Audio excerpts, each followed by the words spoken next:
we touched on just before the break was how Greylock likes to look for distressed investment situations. You were heavily involved in Greece and places like that during the aftermath of the crisis. Is there any place like that we should be worried about within this entire universe we were talking about that is truly distressed, that is an opportunity for you but a concern for the rest of the world? I do not think that I can think of something like that, of that magnitude. The one that I think is an obvious area of concern is Brazil.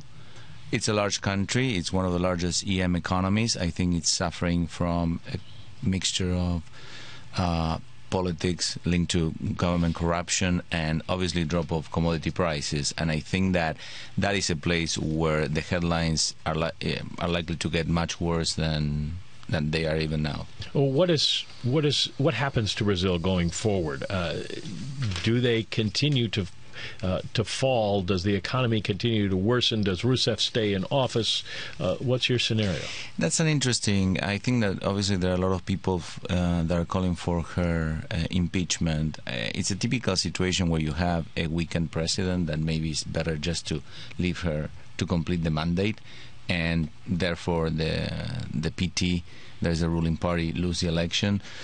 We think that at least through the municipal elections next year, she's likely to stay. The key issue to look at is the finance minister, Eduardo Levy, who's someone very well respected. If he leaves, I think that you can see even more pressure on currency and in general assets. And Mike McKee, after a few good days for a Brazilian real recovery, you see the real weakening this morning, 4.01.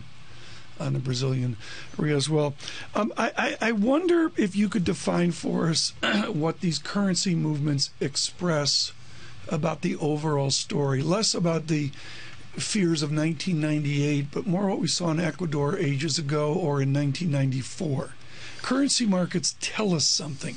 What are they telling us this time around? I think that this time they're telling us that a lot of these countries have learned, and that if you have an external shock caused by commodities, that obviously it doesn't affect every single country.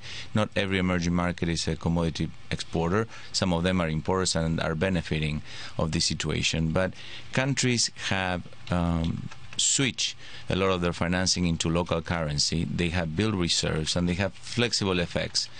If you have an external shock, the best thing that you can do naturally is to let your currency go. And that is what a lot of these countries are doing. And I think that is the knee-jerk reaction to look at those things in the same context. It's the 90s, but it's different, right? It's very different because these countries are in way better shape and they are doing what they should be doing. Let the currencies go. Yeah. I mean, Mike, you see it with the Philippines, which is not out to record weakness, but is getting there once again. What does that have to do with commodities? Yet there it is.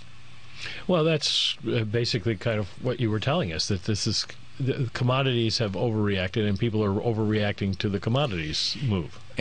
Obviously, everything it's linked to flows, and when you see the withdrawals in local market funds and in equity funds, you see that if people are redeeming out of those funds, what do they need to do?